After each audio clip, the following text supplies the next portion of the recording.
बोलते हिंदुस्तान पे तमाम दर्शकों का स्वागत है। इस वक्त एक सवाल खड़ा हो रहा है देश के भीतर भी देश के बाहर भी कि प्रधानमंत्री नरेंद्र मोदी की छवि जो एक ग्लोबल लीडर के तौर पर प्रस्तुत की जाने की कोशिश की गई पिछले 10 सालों में, जिस तरह से अंतर्राष्ट्रीय जो मेहमान थे उनके साथ आओ भगत सम्मान और महंगे महंगे गिफ्ट। बाइडेन के मामले में जो अभी लिस्ट आई है उसमें सबसे महंगा तोहफा प्रधानमंत्री का। तो ये एक तरीका था कि आप अपने आप को स्टैब्लिश करें और दुनिया में जो बड़े बड़े ग्लोबल लीडर्स हैं उनके बीच में अपने आप को स्थापित करते हुए अपनी धाक जमाएं कि देखिए, सबसे महंगा तोहफा, सबसे ज्यादा मान सम्मान मैं देता हूं विदेशी मेहमानों को। और एक दोस्ताना रवैया सबके साथ दिखाने की कोशिश, एक विश्व गुरु जिसकी बीजेपी बात बात करती है, उस छवि को क्रिएट करने की कोशिश। क्या उसमें डेंट लगने लगा है? क्या उसमें कहीं कुछ नुकसान पहुंच रहा है? इसका विश्लेषण करेंगे। हमारे साथ वरिष्ठ पत्रकार हैं डॉक्टर राकेश पाठक जी, उनके साथ चर्चा करेंगे। राकेश जी, स्वागत है आपका। शुक्रिया। राकेश जी, अभी दिल्ली में प्रधानमंत्री बोल रहे थे, टेलीप्रॉम्प्टर कुछ गड़बड़ कर गया और वो खामोश हो। विश्व गुरु की छवि जिस व्यक्ति के इर्द गिर्द बनाई जा रही हो, तमाम आयोजन हो रहे हो इसी रूपरेखा के तहत। हमें याद है कि 2014 के बाद जितने भी विदेशी दौरों पर प्रधानमंत्री गए तो वहां ढोल नगाड़े और भारतीय समुदाय, जो भारतीय मूल के लोग हैं, उनका आना, ऑडिटोरियम का किसी बड़े बड़े समारोह वहां पर करना, हजारों की तादाद में भीड़ को मैनेज करना, तमाम चीजें चाहिए। और सबसे प्रमुख बात ये कही गई कि प्रधानमंत्री जो नरेंद्र मोदी हैं वो भाषण बहुत जबरदस्त देते हैं, जबरदस्त भाषण देते हैं, बहुत शब्दों का इस्तेमाल करते हैं और तीखे तंज करते हैं और इसमें लोग बहुत प्रभावित होते हैं। अब वही प्रधानमंत्री की छवि, बहुत लंबे लंबे भाषण देने वाले, उस पर रोक सी लग गई है क्योंकि विश्व गुरु की छवि के साथ इसे जोड़कर हमें देखना। टेलीप्रॉम्प्टर अगर रुक जाए तो प्रधानमंत्री दिल्ली के चुनाव की तैयारियों में खामोश हो जाता है। कोई अंग्रेजी में भाषण नहीं, आम भाषण है। कैसे देखेंगे इसे? देखिए शाकर, सबसे पहली बात तो ये है कि हमें ये नहीं भूलना चाहिए कि नरेंद्र मोदी की इमेज जब वे गुजरात के मुख्यमंत्री थे और धीरे धीरे दिल्ली की तरफ बढ़ रहे थे, यानी 2014 के लोकसभा चुनाव से कुछ पहले, साल भर 2 साल पहले, उनकी एक आर्टिफिशियल इमेज बनाई गई, एक कृत्रिम छवि उनकी बनाई गई, जिसके जरिए देश को ये बताया गया कि नरेंद्र मोदी नाम का एक आदमी है जो महामानव, सुपर ह्यूमन है, लार्जर देन लाइफ उनकी बताई गई, दिखाई गई। आपको याद होगा 2014 के लोकसभा चुनाव से पहले सूरत के कॉलेज में उन्होंने लाल किले का एक प्रतिरूप बनवाया था, वहां से भाषण दिया था। उसके बाद चलते लोकसभा चुनाव में उनकी एक डिजिटल इमेज बनाई गई, 200 शहरों में लेजर इमेज से, डिजिटल नहीं लेजर इमेज से वे बोल एक जगह रही थी, शायद बड़ौदा या सूरत में, और 200 जगह मंच पर वे दिखाई दे रहे लेजर इमेज के जरिए, जैसे लेजर शो होते हैं कई ऐतिहासिक विरासतों में। उसके जरिए लोगों को यह बताया गया ये कोई अवतारी व्यक्ति है, तमाम अलग अलग तरीके की प्रतिभाओं और योग्यताओं से ओतप्रोत है। उनमें से एक महत्वपूर्ण बात बताई गई कि वे उद्भट वक्ता है, अद्भुत वक्ता है। यद्यपि हमारे आपके जैसे लोग शुरू से जानते थे वे बहुत अच्छे वक्ता नहीं है। राहुल गांधी कुछ समय पहले एक बार कह रहे थे कि नरेंद्र मोदी बिना टेलीप्रॉम्प्टर के 1 मिनट नहीं बोल सकते, बाकायदा उन्होंने मीडिया के सामने कहा। उसके बाद से पूरी दुनिया के सामने आ चुका है कि दोनों तरफ टेलीप्रॉम्प्टर लगते हैं, जैसे न्यूज चैनल्स में स्टूडियोज में लगाए जाते हैं एंकर्स के लिए। उसे देखकर वे पढ़ते हैं, पहले उस तरफ के टेलीप्रॉम्प्टर को देखेंगे, फिर इधर की स्क्रीन को देखेंगे। लोगों को लगता है कि इधर के दर्शक या श्रोता से की तरफ देख रहे हैं, उधर दूसरे श्रोता की तरफ। मॉनिटर पर कोई बैठा होता है कमांड देने वाला, शब्द ऊपर सरकते जाते। आपको एक मौका और याद होता है, एक अंतर्राष्ट्रीय चर्चा थी, दुनिया के तमाम देशों के लोग जुड़े हुए थे ऑनलाइन। उस दिन भी प्रधानमंत्री जी का टेलीप्रॉम्प्टर बैठ गया। चलिए मान लेते हैं वो एक अंतर्राष्ट्रीय विषय पर बात कर रहे थे, ऑन स्क्रीन उनके साथ दुनिया की बड़ी बड़ी हस्तियां, बड़े बड़े वैज्ञानिक जुड़े, वे नहीं बोल पाए, उनकी बोलती बंद हो गई। लेकिन कल तो दिल्ली में चुनाव की सभा थी, अगर टेलीप्रॉम्प्टर बंद भी हो गया था तो अपनी प्रत्युत्पन्न मति से, प्रेजेंस ऑफ माइंड से, क्या वे 1 मिनट भी नहीं बोल सकते थे? ये बताता है कि प्रधानमंत्री अच्छे वक्ता न तो थे न है। हाँ, ये बात सही है, अपने भाषणों में जुमलेबाजी, शब्दों के शॉर्ट फॉर्म बनाना, पर वे सब भी टेलीप्रॉम्प्टर देखकर ही बोलते हैं।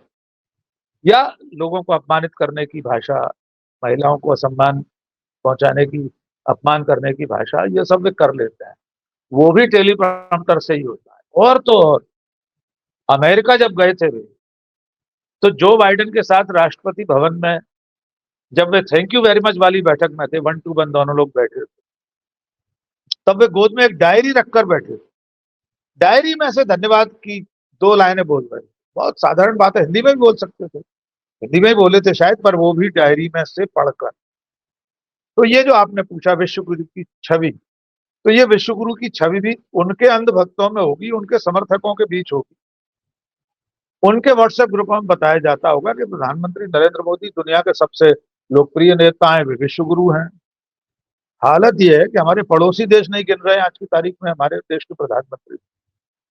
अमेरिका के राष्ट्रपति का उद्घाटन है, शपथ समारोह है, इनॉग्रेशन ही कहते हैं अमेरिका में उसे, उसका न्योता अब तक नहीं मिला है। तो उनकी छवि पर लगातार डेंट तो पड़ रहे हैं, कुछ उनके अपने कामकाज से, अपने तौर तरीकों से, कुछ उनकी पार्टी के नेताओं की वजह से, कुछ सरकार की नीतियों की वजह से, और इसका खामियाजा उन्हें भुगतना पड़ रहा है। लगातार उनकी इमेज डाउन हो रही है। जी सर।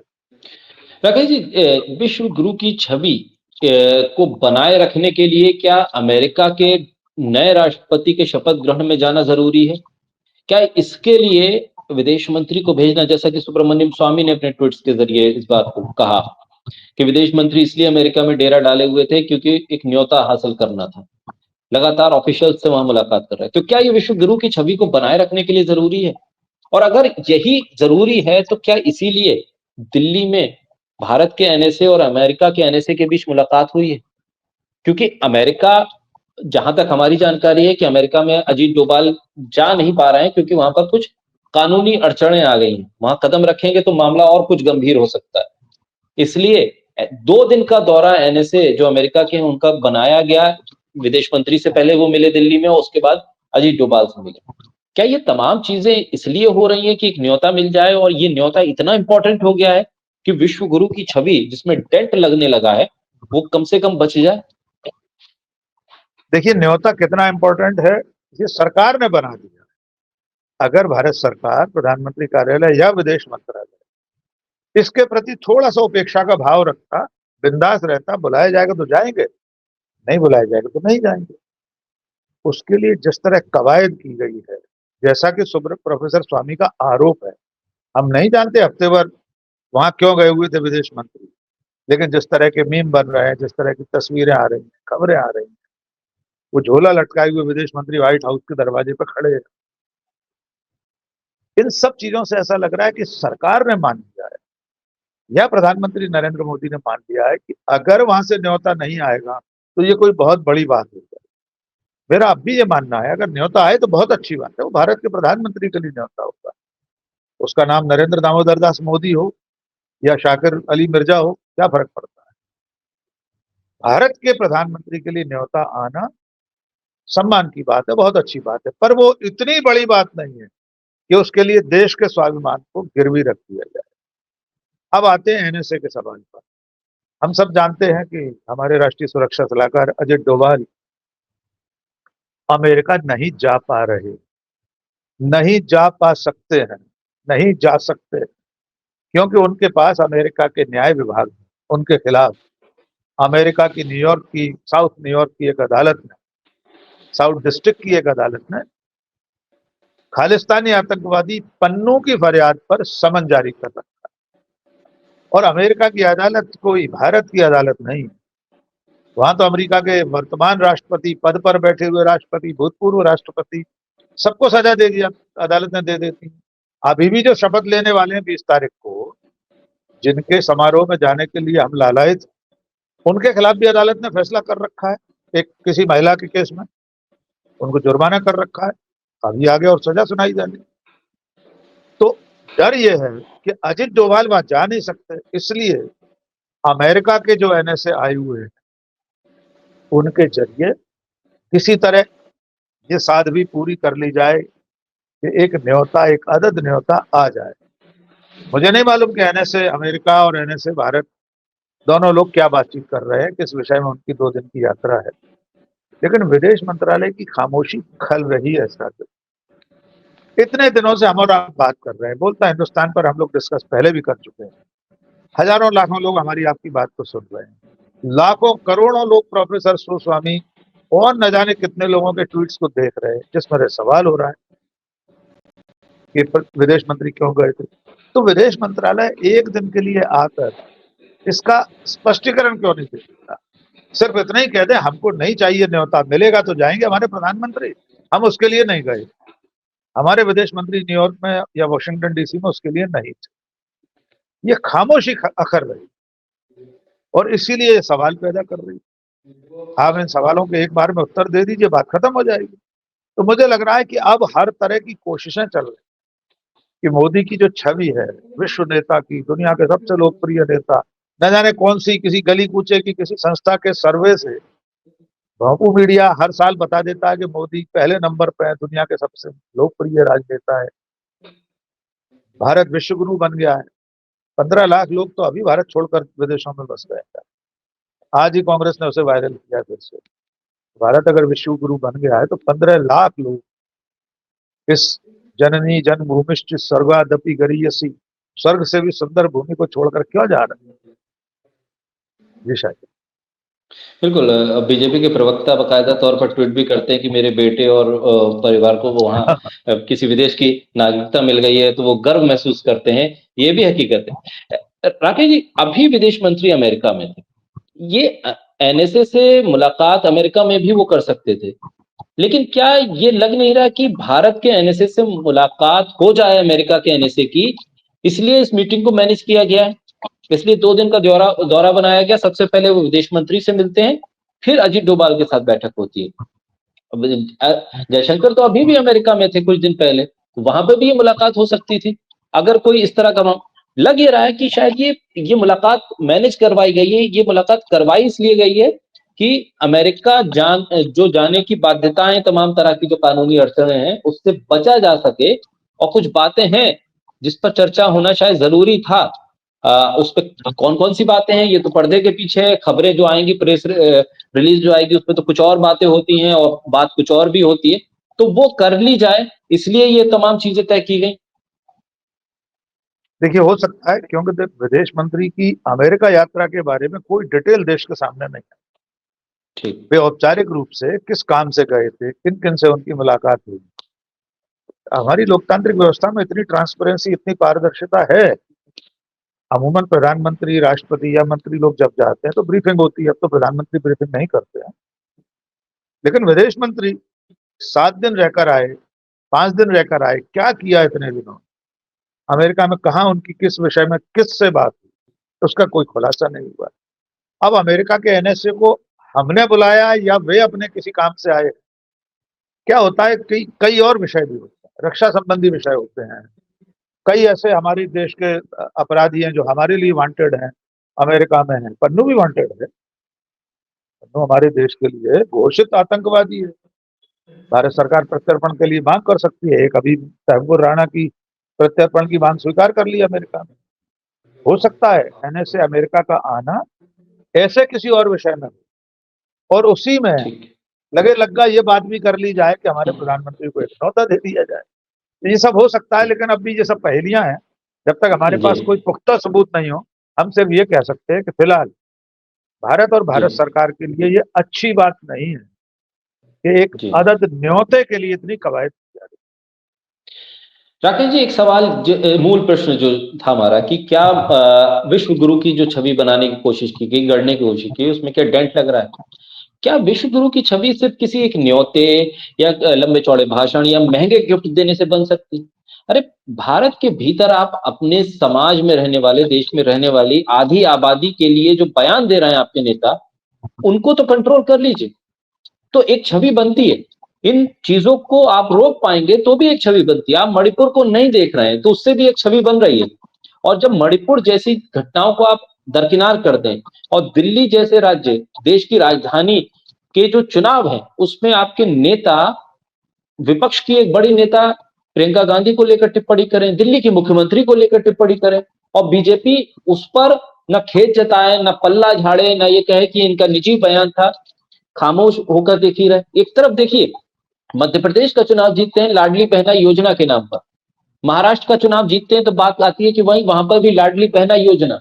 और दिल्ली के लिए क्या है, दिल्ली की महिलाओं के लिए बीजेपी ने किसी लाडली बहना योजना का ना वादा किया, ना दावा किया, ना उसकी कोई रूपरेखा रखी। उल्टा क्या, महिला असम्मान की बातें हो रही है बीजेपी नेताओं की तरफ से। तो क्या इन तमाम चीजों के सहारे भी क्या विश्व गुरु की छवि पर डेंट नहीं लगता? क्या इंटरनल पॉलिटिक्स और इंटरनल आपका क्या कामकाज है और किस तरह से आपके वर्कर काम करते हैं, उससे भी क्या आपकी छवि धूमिल नहीं होती अंतरराष्ट्रीय पटल पर? देखिए शाकिर, इस वक्त पूरी पूरी दुनिया जो है वो एक गांव में बदल चुकी है, ग्लोबल विलेज। इंटरनेट ने इसे इतना पास कर दिया है कि हम और आप जो बात कर रहे हैं, थोड़ी देर बाद हमारे चैनल पर ये बातचीत पूरी दुनिया में देखी और सुनी जा सकती है। भारत जैसे देश की राजधानी में चुनाव हो रहा है और सत्ताधारी पार्टी का प्रत्याशी जो सांसद भी रहा है, वो अगर महिलाओं के बारे में ऐसी आपत्तिजनक टिप्पणियां करे तो वो दिल्ली की चार दीवारी में सीमित रहने वाली बात नहीं है। जैसे पूरे देश में फैली है, वैसे पूरी दुनिया में फैल चुकी कि मोदी शाह और उनकी पार्टी का एक नेता महिलाओं के बारे में इतनी ज्यादा आपत्तिजनक बातें करता है।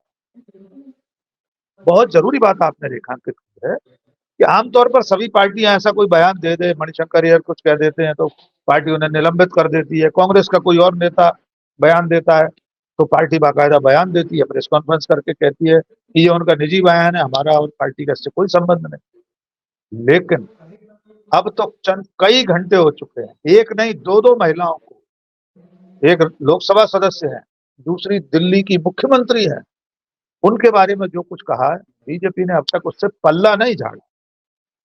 किसी एक नेता ने ये नहीं कहा कि ये उनका निजी बयान या इसकी निंदा की जाती है या उन्हें कोई नोटिस दिया जाता है, उन्हें संभल कर बोलने को कहा जाता है, कोई हिदायत दी जा रही है, ऐसी कोई खबर सामने नहीं। अर्थात रमेश बिधूड़ी ने जो कुछ कहा है उसे भारतीय जनता पार्टी का अधिकृत बयान मानना चाहिए। उसे देश के प्रधानमंत्री नरेंद्र मोदी और अमित शाह की सहमति से दिया गया बयान मानना चाहिए। क्यों नहीं मानना चाहिए जब तक वे उससे अपनी दूरी नहीं बता रहे। और रमेश बिधूड़ी ने भी क्या किया, उन्होंने माफी नहीं मांगी। माफ कीजिए शाकिर भाई, कल से बहुत सारे लोग लिख रहे हैं माफी भी, उन्होंने खेद जताया है। माफी और खेद में बहुत अंतर होता है, किंतु परंतु अगर मगर के साथ उन्होंने खेद जताया। इसलिए मैं ऐसा मानता हूं कि रमेश बिधूड़ी ऐसा बयान दे, इसमें हमें आश्चर्य नहीं करना चाहिए, दुनिया भले हैरत कर रही हो, क्योंकि उस पार्टी के तो बड़े बड़े नेता, मुखिया संसद के पटल से लेकर आम सभाओं तक कैसे कैसे बयान देते रहे। खुद प्रधानमंत्री क्या कुछ कहते रहे। सदन में उन्होंने एक भूतपूर्व केंद्रीय मंत्री, कांग्रेस की सांसद के लिए उनकी हंसी के लिए क्या कहा। तो इसलिए मेरा ऐसा मानना है कि इन सब चीजों से भी न केवल प्रधानमंत्री की, सरकार की, बल्कि हमारे अपने देश की छवि खराब हुई। पूरी दुनिया देख रही है कि सरकार, सत्ता में बैठे लोग अपने आप को दुनिया की सबसे बड़ी पार्टी बताने वाली पार्टी किस तरह सांप्रदायिक सद्भाव बिगाड़ रही है, किस तरह नफरत की राजनीति कर रही है, किस तरह आधी आबादी का अपमान कर रही है, महिलाओं का क्या अपमान बीजेपी के द्वारा हो रहा है, ये पूरी दुनिया देख रही है। मुझे ऐसा लगता है इसका खामियाजा आज नहीं तो कल बीजेपी को भुगतना पड़ेगा। बहुत शुक्रिया राकेश जी, बोलते हिंदुस्तान को समय देने के लिए, हमारे साथ चर्चा में जुड़ने के लिए बहुत शुक्रिया।